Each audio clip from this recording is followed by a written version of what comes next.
No Bíblia Comentada de hoje, chegamos a Êxodo capítulo 19, onde o povo de Israel acampa aos pés do Monte Sinai e Deus faz uma aliança com eles. Aqui, o Senhor revela sua santidade e convida o povo a ser uma nação santa e sacerdotal. É um momento de preparação, reverência e expectativa, com o monte envolto em nuvens e trovões, anunciando a majestosa presença de Deus. Vamos juntos descobrir como ele se revela e chama seu povo para um propósito maior.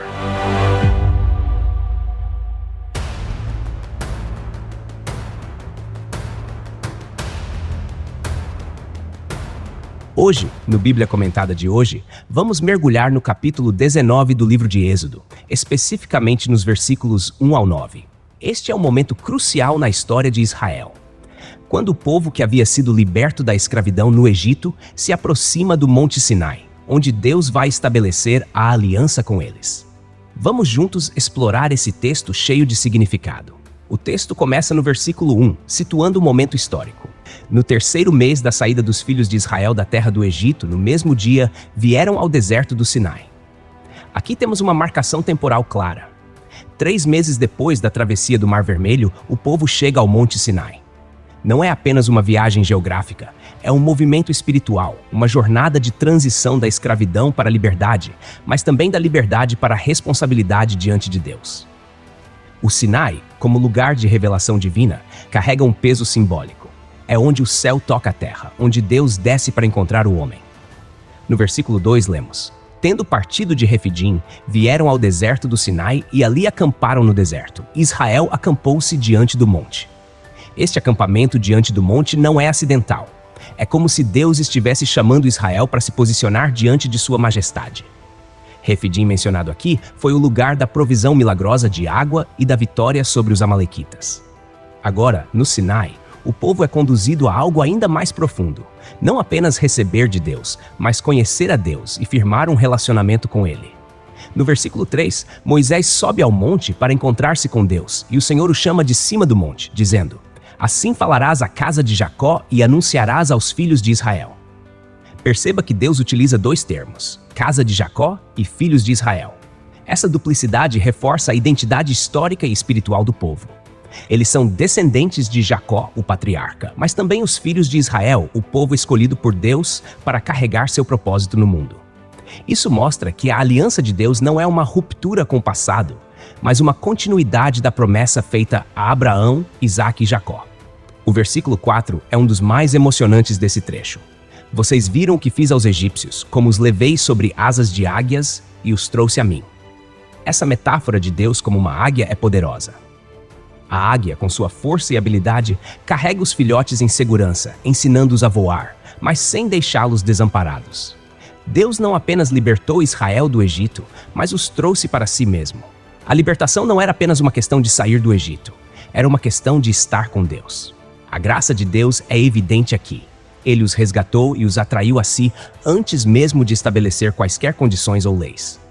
No versículo 5, Deus apresenta a condição para a aliança. Se diligentemente ouvirem a minha voz e guardarem a minha aliança, vocês serão a minha propriedade peculiar dentre todos os povos, porque toda a terra é minha. O termo propriedade peculiar destaca o propósito especial de Israel. Entre todos os povos, eles seriam um tesouro exclusivo de Deus, não porque fossem melhores ou mais numerosos, mas porque Deus os escolheu por sua graça. Essa condição, ouvir e guardar, não é um peso, mas um convite à comunhão. Deus está chamando o povo para um relacionamento de obediência que brota do amor e da confiança. No versículo 6, Deus revela o propósito da aliança. Vocês serão para mim um reino de sacerdotes e uma nação santa. Aqui está o chamado mais elevado de Israel, ser um povo que representa Deus para o mundo. O sacerdócio implica proximidade com Deus, intercessão e serviço. A santidade aponta para a separação, não no sentido de isolamento, mas de dedicação exclusiva ao Senhor. Israel não foi escolhido apenas para desfrutar dos privilégios da aliança, mas para ser um canal da bênção de Deus para as nações. Esse versículo ecoa até o Novo Testamento, quando Pedro aplica o mesmo conceito à igreja em sua primeira carta. O versículo 7 descreve a resposta inicial do povo. Então Moisés veio e chamou os anciãos do povo e expôs diante deles todas estas palavras que o Senhor lhe havia ordenado. Moisés, como mediador, cumpre seu papel de levar a mensagem de Deus ao povo. Ele reúne os anciãos, os líderes, que representam toda a congregação. Isso mostra a ordem e o cuidado no estabelecimento da aliança. Deus está organizando seu povo, estruturando-o de maneira a refletir sua glória. No versículo 8, temos a reação do povo. Então todo o povo respondeu a uma só voz: tudo o que o Senhor falou, faremos. Essa resposta unânime revela um coração disposto, mas também mostra a necessidade de entender o compromisso que estavam assumindo. É fácil dizer sim diante de uma manifestação tão poderosa de Deus, mas o desafio seria manter essa obediência no dia a dia, especialmente quando o monte já não estivesse à vista. Isso nos lembra de como muitas vezes somos rápidos em prometer fidelidade a Deus em momentos de fervor, mas podemos falhar em perseverar quando os desafios aparecem. Finalmente, no versículo 9, Deus afirma sua intenção de confirmar sua presença diante do povo. Então o Senhor disse a Moisés: eis que virei a você numa nuvem espessa, para que o povo ouça quando eu falar com você e para que também creiam sempre em você. E Moisés comunicou as palavras do povo ao Senhor. A nuvem espessa simboliza a glória e a santidade de Deus, mas também sua inacessibilidade. O povo ouviria a voz de Deus e seria testemunha de sua presença, mas não poderia se aproximar de forma irreverente. Esse versículo aponta para a mediação de Moisés, que prefigura a mediação perfeita de Cristo, o único capaz de nos levar diretamente à presença de Deus. Ao longo desses 9 versículos, vemos um Deus que chama, instrui e se revela ao seu povo. O Sinai não é apenas um lugar de mandamentos, mas um lugar de encontro. Deus não está apenas estabelecendo regras, ele está formando um relacionamento. No segmento do capítulo 19 de Êxodo, versículo 10, vemos o Senhor instruindo Moisés sobre como o povo deveria se preparar para a sua manifestação. Disse também o Senhor a Moisés: vá ao povo, consagre-o hoje e amanhã, que eles lavem as suas roupas. Aqui, a ideia de consagração carrega um peso espiritual profundo. Não se tratava apenas de uma limpeza exterior, mas de um simbolismo que apontava para a pureza interior necessária para se aproximar de Deus. As roupas lavadas representavam um coração limpo, uma vida dedicada, uma separação daquilo que era comum para aquilo que é santo. O próprio ato de se preparar para o encontro com Deus já era uma forma de adoração. O versículo 11 segue, dando mais detalhes. Estejam prontos para o terceiro dia, porque no terceiro dia o Senhor descerá sobre o monte Sinai à vista de todo o povo. Essa espera de 3 dias não é casual. O número 3 frequentemente aparece na Bíblia associado à manifestação de Deus e à plenitude de suas ações, como na ressurreição de Cristo ao terceiro dia. O povo deveria aguardar, ansioso e preparado, para testemunhar algo que nenhuma outra geração antes deles havia experimentado: Deus revelando sua glória de forma tão direta. No versículo 12, Deus estabelece limites.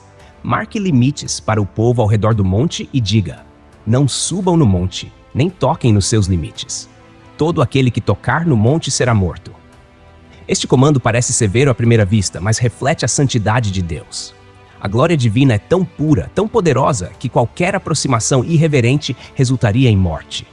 Aqui, Deus ensina ao povo o que significa temer ao Senhor, não como um medo paralisante, mas como um profundo respeito pela sua santidade. O versículo 13 continua: nenhuma mão tocará na pessoa que o fizer. Ela será apedrejada ou flechada. Seja animal, seja homem, não viverá. Quando soar longamente a trombeta, então poderão subir ao monte. Esse detalhe sobre a trombeta é fascinante. O som do shofar, uma trombeta feita de chifre de carneiro, é frequentemente associado na Bíblia a momentos de encontro com Deus, a convocação para a guerra ou a proclamação de sua soberania. A trombeta aqui sinalizaria o momento exato em que a proximidade seria permitida, mas ainda sob os termos divinos, não humanos. No versículo 14, vemos Moisés descendo do monte para cumprir as ordens de Deus. Então Moisés desceu do monte ao encontro do povo e consagrou o povo, e eles lavaram as suas roupas. É interessante notar a obediência imediata tanto de Moisés quanto do povo. Moisés atua como um mediador fiel, levando a vontade de Deus ao povo e garantindo que eles seguissem as instruções. A purificação externa era um reflexo do compromisso interno, mostrando que a verdadeira consagração exige ações concretas, não apenas intenções vagas. O versículo 15 traz uma orientação adicional. E disse ao povo: estejam prontos para o terceiro dia, não se aproximem de mulher. Essa instrução pode parecer estranha à primeira vista, mas está profundamente enraizada no conceito de pureza cerimonial. A ideia não era condenar a relação conjugal, mas enfatizar a necessidade de foco total e exclusividade no encontro com Deus. Esse distanciamento temporário de atividades comuns, ainda que legítimas, reforçava a seriedade do momento. No versículo 16, finalmente chegamos ao terceiro dia, e a narrativa ganha uma intensidade única. Ao amanhecer do terceiro dia, houve trovões e relâmpagos, uma espessa nuvem sobre o monte, e um fortíssimo som de trombeta, de maneira que todo o povo que estava no acampamento tremia.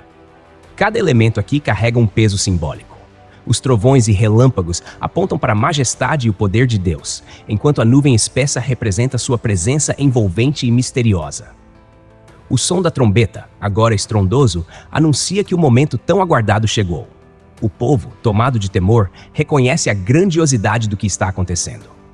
No versículo 17, Moisés age como o líder designado por Deus. Moisés levou o povo para fora do acampamento, ao encontro de Deus, e eles ficaram ao pé do monte. Essa imagem é poderosa. Moisés conduz o povo até o limite permitido, onde eles podem experimentar a presença de Deus sem ultrapassar os limites estabelecidos.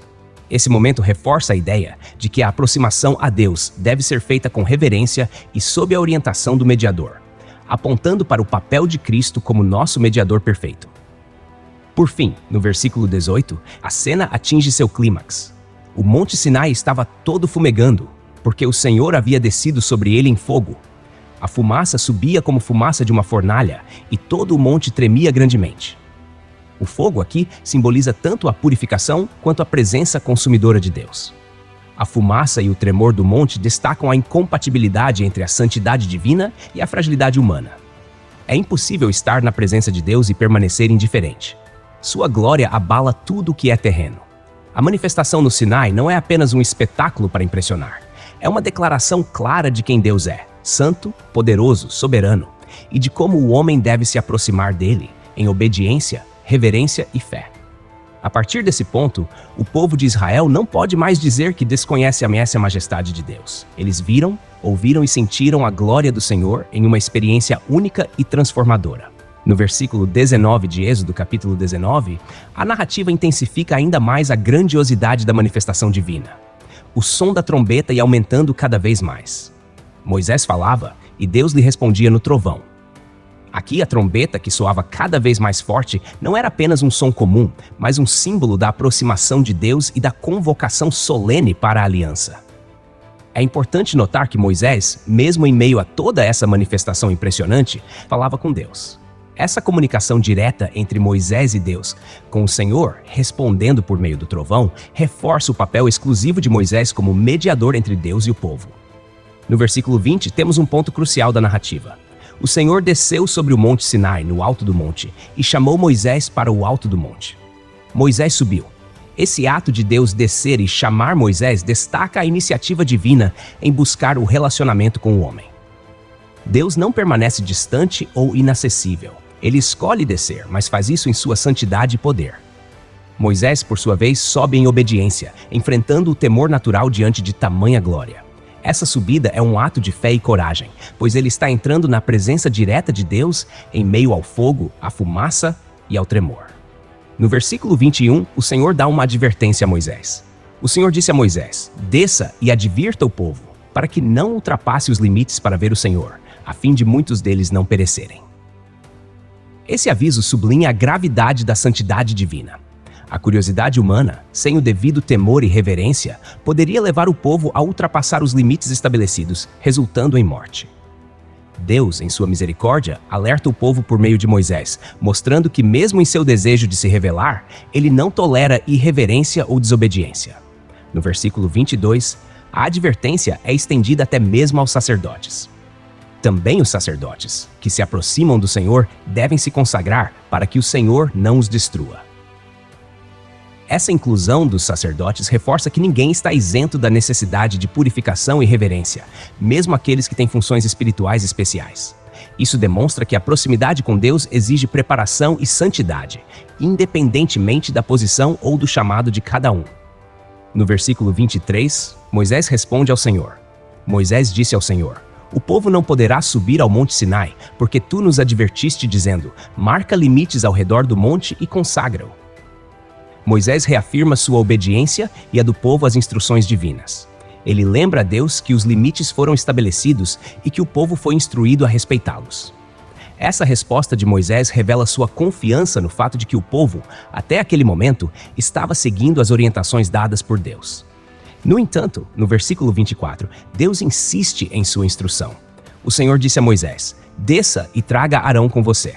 Mas os sacerdotes e o povo não devem ultrapassar os limites para subir ao Senhor, para que ele não os destrua. Aqui, vemos que Deus chama especificamente Arão, indicando que ele também teria um papel importante como líder espiritual e colaborador de Moisés. Ao mesmo tempo, a repetição da advertência para o povo e os sacerdotes reforça o cuidado de Deus em preservar a vida e ensinar a seriedade de se aproximar de sua presença. Por fim, no versículo 25, lemos: Moisés desceu ao povo e falou com eles. A descida de Moisés simboliza mais do que um simples movimento físico. É o retorno de um mediador, alguém que recebeu a palavra de Deus e agora transmite ao povo. Esse momento encerra a preparação para o que virá a seguir, a entrega da lei, mas também marca um momento de instrução contínua. Moisés não apenas ouviu, mas agiu em obediência, comunicando ao povo tudo o que era necessário para que eles pudessem continuar no propósito de Deus. Esses versículos finais do capítulo 19 não apenas intensificam a visão do Sinai como um lugar de revelação divina, mas também nos ensinam sobre a santidade de Deus, a necessidade de reverência e a centralidade do mediador no relacionamento entre Deus e o homem. Cada detalhe da narrativa, desde o som crescente da trombeta até as advertências repetidas, aponta para a glória incomparável de Deus e o cuidado com que ele se relaciona com seu povo. Concluindo o capítulo 19 do livro de Êxodo, vemos que toda a narrativa se desenrola como uma preparação solene para o momento culminante, a entrega da lei no Monte Sinai. A grandiosidade do cenário, trovões, relâmpagos, fogo, uma nuvem espessa, o som crescente da trombeta e o monte tremendo, não é apenas uma demonstração de poder, mas uma revelação do caráter de Deus. Ele é santo, justo, majestoso e totalmente distinto de sua criação. Essa manifestação tinha o objetivo de gravar no coração do povo de Israel o temor do Senhor, para que compreendessem quem era o Deus que os havia libertado do Egito. A repetição dos avisos para que ninguém ultrapassasse os limites ou se aproximasse indevidamente do monte, reforça que a aproximação de Deus exige santidade e reverência. Isso não é para afastar o homem de Deus, mas para protegê-lo, pois a glória de Deus é tão pura e poderosa que o pecado humano não pode subsistir diante dela. Ao mesmo tempo, a inclusão de Arão no chamado divino começa a apontar para a estrutura de liderança espiritual que Deus estava estabelecendo entre o seu povo. Além disso, o papel de Moisés como mediador é central nesse capítulo. Ele sobe e desce do monte, levando a mensagem de Deus ao povo e intercedendo em nome deles diante de Deus. Esse papel de mediador é um prenúncio claro de Jesus Cristo, o mediador perfeito, que não apenas leva a mensagem de Deus aos homens, mas une os homens a Deus por meio de seu sacrifício. O capítulo termina com o povo devidamente instruído e preparado para o que viria a seguir. Esse preparo envolveu consagração, limites e a compreensão de que o relacionamento com Deus exige obediência. Tudo isso aponta para a aliança que Deus estava prestes a firmar com Israel. Uma aliança que não seria baseada apenas em privilégios, mas em responsabilidades. O povo de Deus, ao ser chamado de propriedade peculiar, reino de sacerdotes e nação santa, estava recebendo não apenas um título, mas uma missão: refletir o caráter de Deus para todas as nações. O Sinai, então, não é apenas o cenário de um evento histórico. Ele se torna um símbolo do encontro entre Deus e o homem, um lembrete de que a revelação divina exige resposta. Deus não se revela apenas para impressionar, mas para transformar, instruir e chamar o homem para um relacionamento com ele. O capítulo 19 nos prepara para a entrega dos 10 mandamentos, mostrando que a lei não era apenas um conjunto de regras, mas uma expressão do caráter de Deus e da sua vontade para o seu povo. Texto e produção Douglas Vieira. Música por Pixabay. Faixa Battle of the Dragons. Voz por ChatGPT 4.0. Tipo Ember. Bibliografia. Comentários expositivos Hernandes Dias Lopes, editora Agnus. Comentário bíblico Matthew Henry, editora CPAD. Antigo e Novo Testamento interpretado versículo por versículo Russell Norman Champlin, editora Agnus. Charles Spurgeon, Os Tesouros de Davi, editora CPAD. Obrigado por ouvir o Bíblia Comentada. De segunda a sexta, capítulos da Santa Palavra, aos sábados, mensagens ao coração e aos domingos, a poesia dos Salmos. Porque não basta ouvir, é preciso entender. Inscreva-se em nosso perfil nas principais plataformas de streaming e permita que esta palavra edifique sua vida. Deus abençoe você. Até amanhã. Bíblia Comentada. Melhor que ouvir é entender.